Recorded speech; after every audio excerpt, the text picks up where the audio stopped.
Let's say that I have important directions I want to give. I want to get the student's attention. This is where this heads up app at the left works well. So if I click on the heads up app, bring up a screen where I can put a message.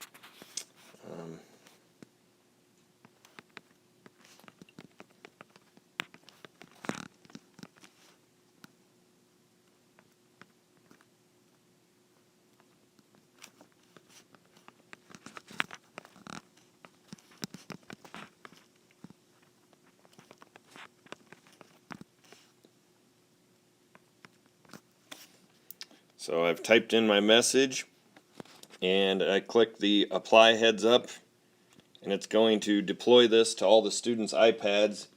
And looking out here, I can see that it's actually locking their iPad with the Mosyle screen and showing this message. So if I would want to remove that message, all I do is click on the remove heads up or the slider, and it takes that back off.